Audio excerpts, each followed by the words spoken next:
Now welcome to another lightning response video, where this time we got a couple Andor questions we're going to do, and we're going to get right into it with this one from Seb Meta, who asked, Hey Thor, I personally love Season 2 so far. Tony Gilroy is clearly an amazing writer and director. I feel like he respects the lore, and he respects me enough to catch little details without having to spell it out. Very refreshing to have a show for adults, made by adults in a way that expands the lore without relying on legacy characters. The way I would explain the lower viewership than expected, if accurate, is that the show is slower than the last one. The year skipping makes the season feel disjointed and slow compared to the high-octane no-breaks action in Season 1.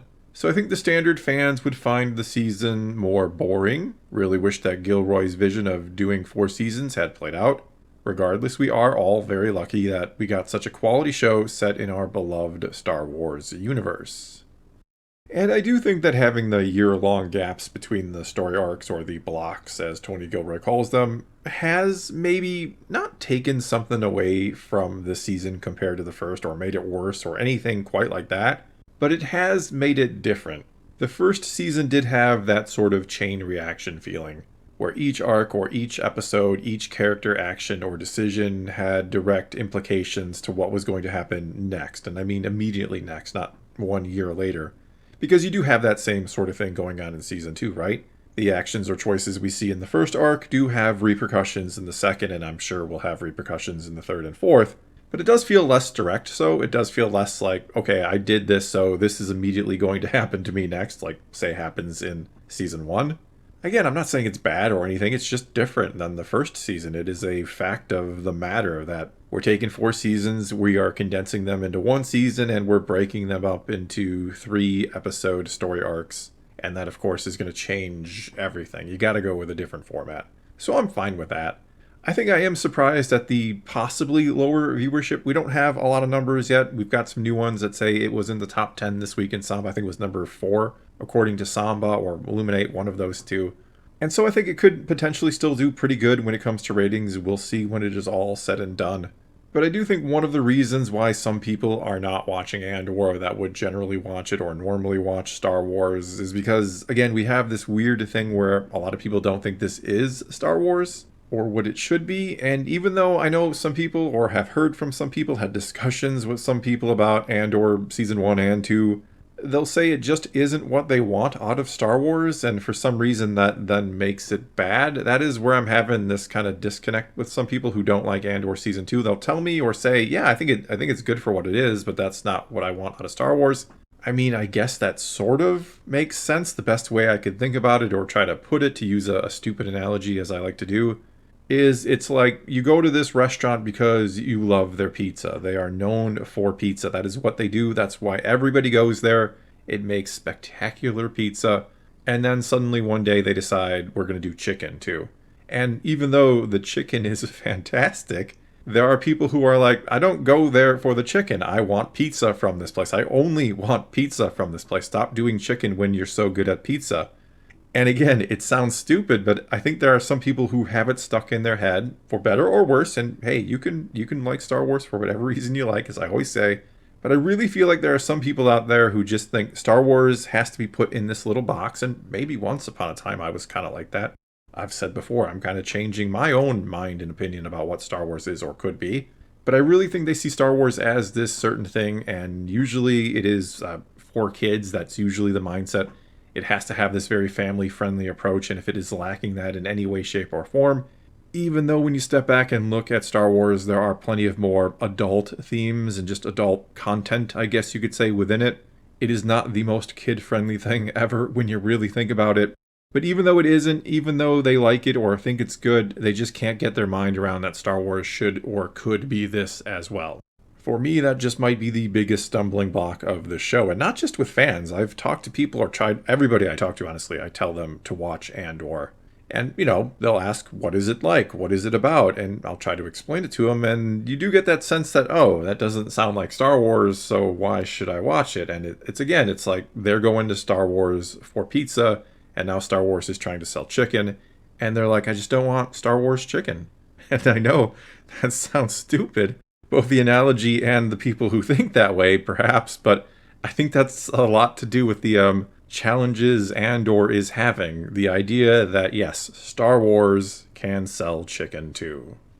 Alright, let's move on to another question. This one comes from Herbie, who asked, Hey Thor, somehow I have the impression the 1 year time jumps are causing actually a major issue. In Season 1, we did see the fallout from the culmination of the arcs. In Season 2, either we can't have major consequences following the arc, or these can't be addressed in a satisfying way. For me, there's already a disconnect between most of the storylines between the first 2 arcs. This is most apparent with Bix. She seems to be more affected by the death of an Imperial soldier that happened off-screen than the Bixident. I personally had no issue with them including something like that, but it wasn't needed. Furthermore, the character development in the second arc would be more consistent if you remove the Bixident from the last arc. And I kinda have to agree with that. I think it is almost strange that they included this other incident off screen with the, again, as you're talking about here, the Imperial officer that Cassian killed, pretty much in cold blood, we're assuming, because they saw Bix's face and he was trying to protect Bix. I mean, I think it works in the context of the arc, don't get me wrong, I think it all works and it's good and fine, but at the same time, it almost does feel like that has kind of washed away the Bixident, in a manner of speaking. Like, if we didn't have that at the end of Arc 1, what we have off-screen, this, again, incident with the Imperial that Cassian shoots, works just as well. I don't know, like you, I didn't necessarily have a problem with it being in there. I get that some people do, that's fine. I don't know that it went anywhere near as far as maybe was suspected or rumored when it came out early or leaked out early that there was going to be a scene like that in there. This, to me, was not the worst thing we've ever seen in Star Wars. Again, we have planets being destroyed. We have children being murdered. We got all kinds of crazy stuff in Star Wars. We got some really bad stuff in there. And this is, not to belittle it or anything, this is just another bad thing on the list. But anyway, it does almost seem like it wasn't as impactful on Bix as it should have been, or what is actually driving her in the second arc, which is then causing maybe a sense of disconnect between the two. I mean, you could probably take either or out. We probably didn't need to have, again, this I killed a random soldier because he saw Bix's face in there, or we didn't need the Bixident. I think one or the other is fine, and now you have both, and they kind of, one drowns out the other, in a manner of speaking, I think. I mean, certainly both are bugging her, I'm not saying that at all, but we also did have the entire first season of her being taken prisoner and being tortured by Gorst. We had a lot of things already there, and it's like, did we really need to add that one? And again, it's not me saying, well, we shouldn't have had it in Star Wars or anything like that. I think you bring up a point of how much did it actually need to be in there, when they decided to off-screen give us a whole other thing that is really a driving factor for everything that happens in this arc. And then at the end of the arc, she kills Gorst, who is, of course, the originator of Bix's problems with the Empire. I don't know. Interesting question. I'd love to hear what other people think on this one, whether or not you really think the Bixident, as it is called, or as someone on my Discord named it, does it really need to be in there? And again, I'm not saying that in terms of like, oh, we shouldn't have this sort of thing in Star Wars. I'm just saying, does it actually help and further the story? Or if you remove it, do you still have the same Bix, essentially? Alright, we're going to do just one more question here. It comes to us from Pure Addict, who asked, Hey Thor, do you think the fact that Lonnie was given information at ISB that led directly to the Doctor's death will be his undoing? Loving Andor Season 2 and your analysis with Naboo. And I think you could be on the right track here. Certainly there has to be some pretty big fallout from Dr. Gorst being killed, because that had to be some sort of leak that he would be there. It seems like it happened like the day after he arrived, and who knows just how many people had that information. Certainly not many. And so the finger may get pointed back at Lonnie. It may be pointed instead, though, and I think Lonnie was trying to set this up. I think it may be pointed at the other guy, the one who was Dedra's assistant, who had, I guess, recently been promoted. I think he was certainly trying to set him up to be the fall guy, or you could try to blame it on the Navy. That's what the whole problem was in the first place.